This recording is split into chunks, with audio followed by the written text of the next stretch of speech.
The room was silent. Every cardinal, every aide, every person standing in that Vatican hall froze because for the first time since taking the throne of St. Peter, Pope Leo XIV, the man known for iron composure, broke. His voice cracked, his eyes filled, and the words he whispered next shook every person listening to the core. But to understand why that moment happened, you need to hear what came before it.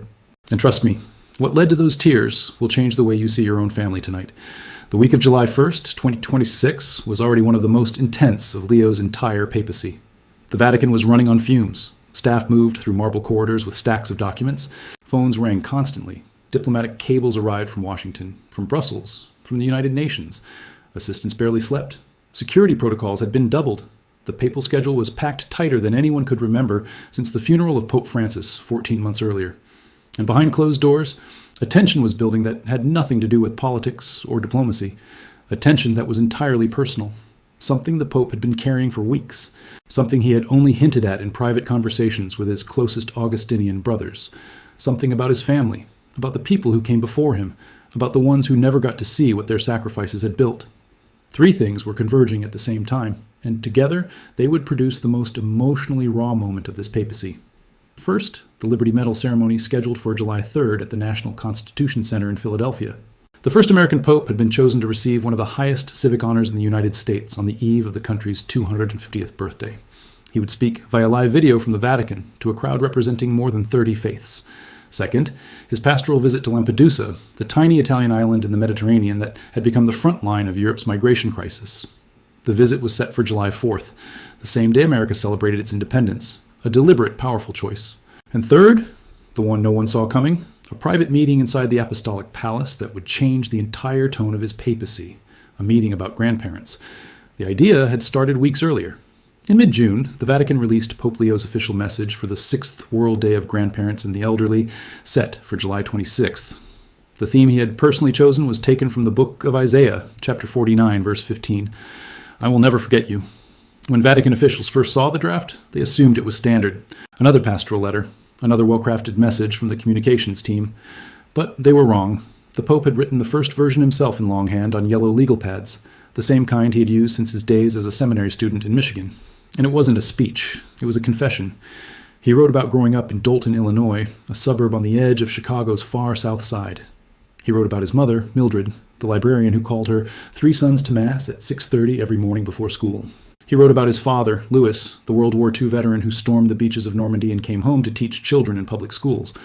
But what caught every reader off guard were the passages about his grandparents. His paternal grandfather, Salvatore Giovanni Gaetano Rigitano, was born in Milazzo, a small coastal town near Messina, Sicily, on June 24, 1876. He arrived in the United States in 1903 during the Great Italian Diaspora, carrying almost nothing. No money, no connections, no guarantee of anything. He found work as a music teacher and language tutor in Illinois. He married a French immigrant named Suzanne Louise Marie Fontaine, born in Le Havre, Normandy, in 1894. Together, they scraped together a life in Chicago. They changed their surnames. They took the name Prévost from Suzanne's mother's maiden name. They reinvented themselves. They gave their sons new names, new identities. They became Americans, not because America welcomed them easily, but because they refused to be turned away. Suzanne was a devout Catholic. She became a member of the Third Order of Carmelites, a religious order of laypeople, and remained devoted to her faith until she died in 1979 at the age of 83. Salvatore, now John Prévost, died in 1960, having lived the second half of his life under a name that wasn't his birth name, in a country that wasn't his homeland, speaking a language that wasn't his first. But his maternal grandparents had an even more extraordinary story, and a more painful one. Joseph Martinez was born in Santo Domingo in 1864, on the island of Hispaniola during a period of Spanish occupation. Louise Baquier was born in New Orleans in 1868, a mixed-race black Creole woman from the 7th Ward, a neighborhood known for its deep Catholic roots, its artistic heritage, and its cultural resilience in the face of brutal racial discrimination. Joseph and Louise married on September 17, 1887, at Our Lady of the Sacred Heart in New Orleans. In census records, they were listed alternately as black, mulatto, and sometimes white, their identity shifting depending on where they lived, who was counting, and what advantage a particular classification might bring. In the 1900 census, when they lived in New Orleans, they were listed as black. Later documents would describe them differently. The world could not decide what they were, but they knew. They moved to Chicago between 1910 and 1912. And like so many families of that era, they shifted their racial identity when they crossed state lines. A historian from the historic New Orleans collection would later trace the family's roots and discover that the Pope's maternal line was entirely from New Orleans, Creoles of color from the 7th Ward, a community that had been deeply Catholic since the 1700s. They rebuilt their lives from scratch, carrying their faith like a flame in cupped hands through a world that tried again and again to blow it out. Joseph died in 1926, Louise in 1945. Neither of them would ever know that their grandson would become a priest. Neither would ever imagine that their great-grandson would lead the Catholic Church. Pope Leo had never publicly discussed any of this in detail until now. Inside the Vatican, his closest advisors were stunned. Cardinal Pietro de Luca, one of the senior members of the Dicastery for Laity, Family, and Life, was the first to read the full draft. He set the document down and looked at the aide who had handed it to him. Has His Holiness approved this for release? The aide nodded. He wants every word published. De Luca sat back in his chair. This changes everything. And here's why. The message wasn't just personal, it was political, and it was timed with surgical precision. Pope Leo knew exactly what he was doing.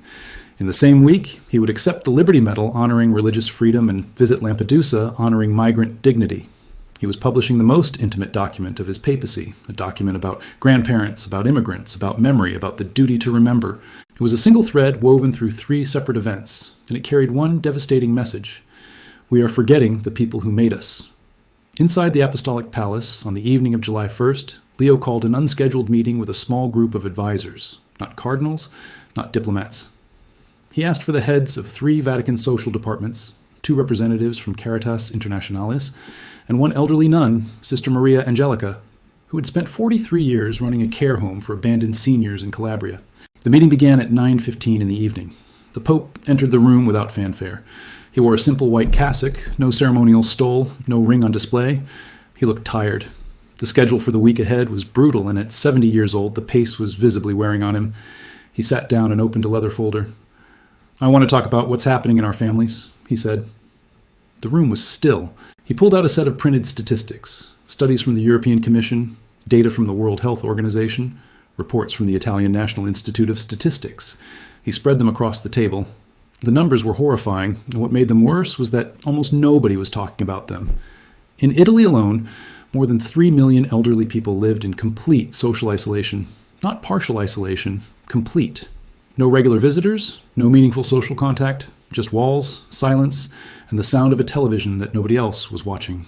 In the United States, nearly 1 in 4 adults over 65 reported feeling lonely most of the time. Not occasionally, most of the time. An entire generation of Americans aging in silence while their children scrolled through phones in other cities.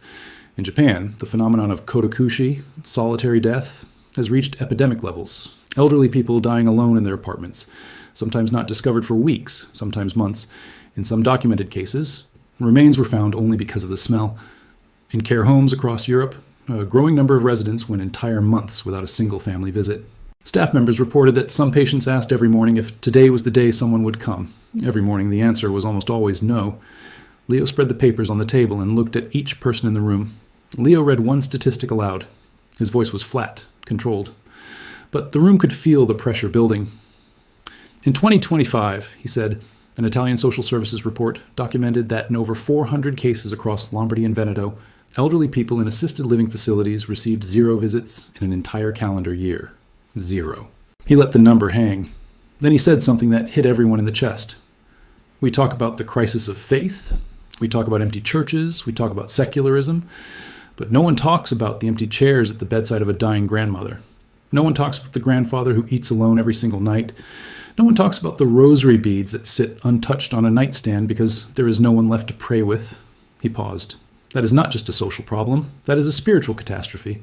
The room was dead silent. Sister Maria Angelica, sitting at the far end of the table, was crying. She had seen it. She had lived it.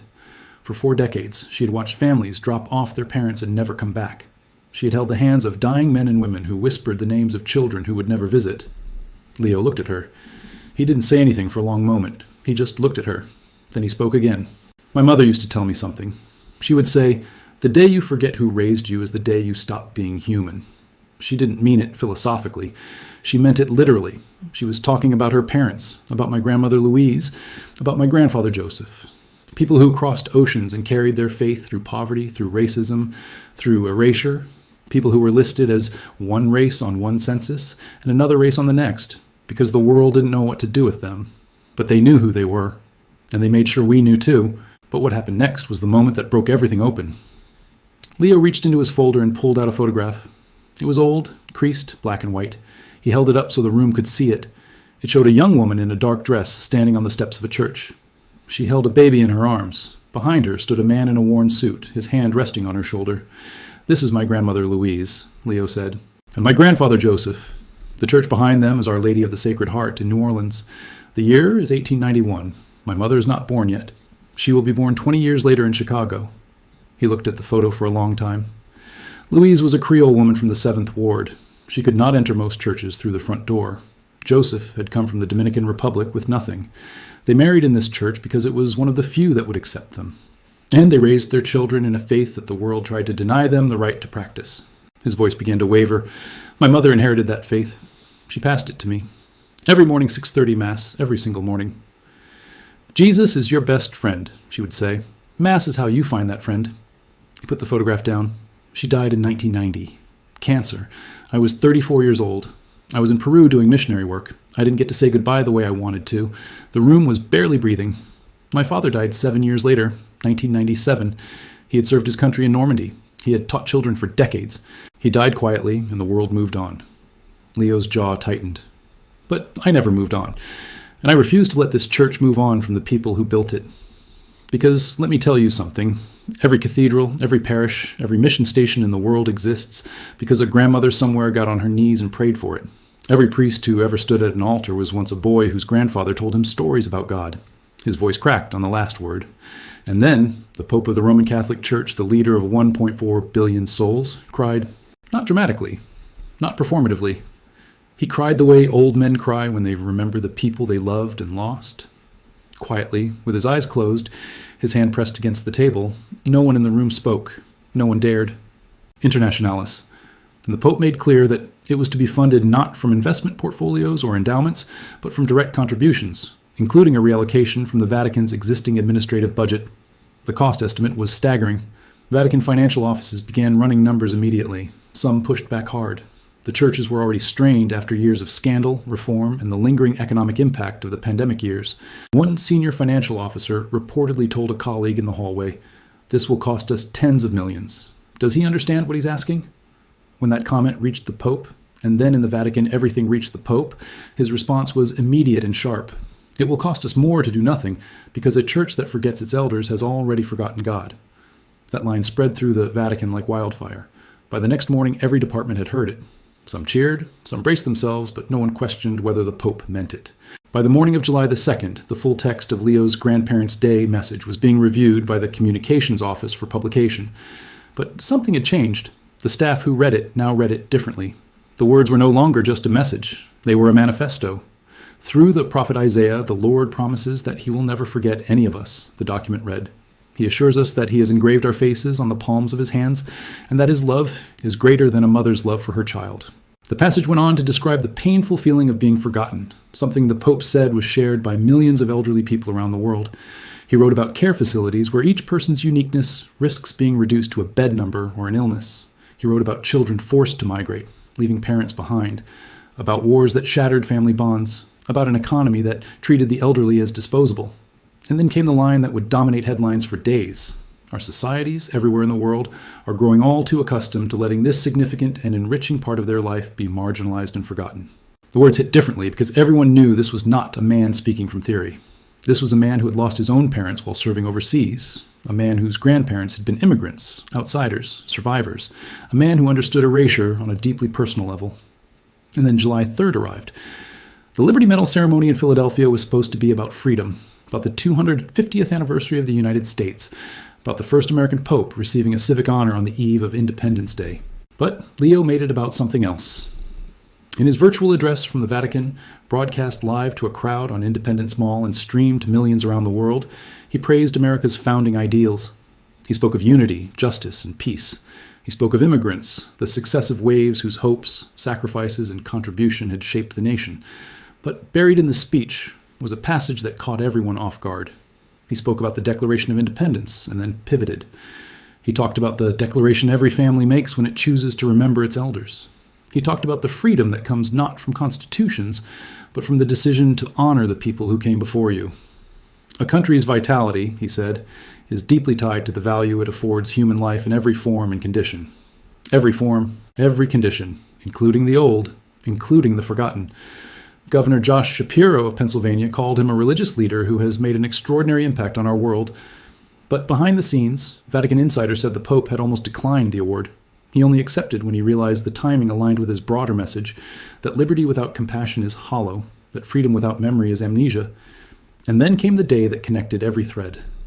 The next morning, July 4th, Independence Day in America, fireworks were being prepared across the United States. Parades were being organized. Flags were being hung from every porch and storefront from Maine to California. The nation was celebrating 250 years of independence. But the first American Pope was not in America. He boarded a small aircraft at Ciampino Airport at 7:45 in the morning. Destination, Lampedusa, a treeless strip of rock 9 kilometers long, closer to the coast of Africa than to the Italian mainland. The island had become one of the most potent symbols of human displacement in the 21st century. Hundreds of thousands of migrants, most of them from sub-Saharan Africa, had crossed by boat from Libya and Tunisia, smuggled by traffickers, risking everything for the chance to reach Europe. Thousands never made it. They drowned in the same blue water that tourists came to admire. Leo arrived at 8:54 in the morning. The Sicilian sun was already brutal. His first stop was the cemetery. He walked slowly through the rows of simple, unmarked graves, many belonging to migrants who had drowned trying to cross the Mediterranean. Bodies recovered from the sea, some identified, most not. He knelt at the grave of a small child named Youssef, a boy who had been pulled from the water too late. Leo placed flowers there, white flowers. He stayed on his knees for what felt like an eternity to those watching. No cameras were allowed close, no microphones picked up what he said, but his lips moved. He was praying. Then he moved to the door of Europe, a towering metal sculpture on the cliffs that serves as a memorial to the tens of thousands who perished at sea. The wind whipped his cassock violently. His white zucchetto blew off his head and tumbled across the rocks. He didn't reach for it. He didn't flinch. He just stood there, alone on the edge of the cliff, looking at the water that had swallowed so many. At the Favarolo Pier, he met with migrants. He blessed a plaque dedicating the dock to Pope Francis, who had visited the same island in July 2013 on his very first trip outside Rome.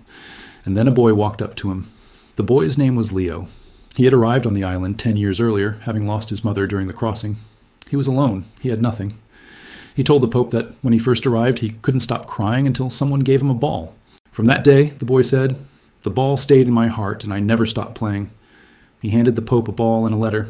In the letter, he asked that the ball be given to another migrant child so that child could feel the same hope he once felt. The Pope held the ball. He looked at the boy and something crossed his face, the same expression he had worn in that private meeting 3 days earlier. Because this was the thread. This was the connection. Grandparents who crossed oceans, parents who carried faith through impossible conditions, children who arrived on foreign shores with nothing but hope and a prayer. The story of Leo the boy was the story of Leo the Pope. It was the story of Joseph Martinez leaving Santo Domingo, of Louise Bacquier praying in the 7th Ward, of Salvatore Rigitano arriving in Illinois from Sicily, of Suzanne Fontaine crossing from Le Havre, of Mildred waking her sons at dawn to go find their best friend. It was all the same story, and it always started with grandparents. During the Mass that morning at the Arena Sports Field in Salina, Lampedusa, the Pope preached to a crowd of islanders, migrants, volunteers, Coast Guard officers, nuns, and aid workers. He chose the parable of the Good Samaritan. He spoke about how the road from Jerusalem to Jericho, the road where a traveler was beaten, robbed, and left for dead, was as dangerous as the sea between Libya and Lampedusa. Here you have seen not just one, but thousands of human beings fallen into the hands of robbers who have taken everything from them, he said.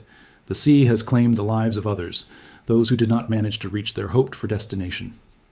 He thanked the volunteers, the Coast Guard, the organizations that had saved lives. He thanked the deacons, priests, religious sisters, doctors, psychologists, and educators. He thanked all those who, with or without the gift of faith, have chosen to love one another. And then he said the line that tied everything together. This is a place where gestures speak louder than words, but for gestures to be human, they need a heart. A heart.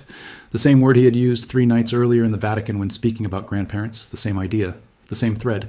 Everyone who had been in that private meeting on July 1st understood it now. The Liberty Medal speech about immigrants, the Lampedusa visit about migrants, the message about grandparents, about the elderly. They were not 3 separate events. They were one event, one message, one cry from the heart of a man who understood, because of his own blood, his own family, his own story, that every human being who crosses an ocean, who ages in silence, who is forgotten by the people they love, deserves to be remembered. The real sermon had already been preached in a room with no cameras to a handful of people by a man holding a creased photograph of grandparents he never met. In the days that followed, the Vatican press office was flooded with requests. Journalists wanted to know about the photograph. They wanted to know about the fund for the forgotten. They wanted to know why the Pope had cried.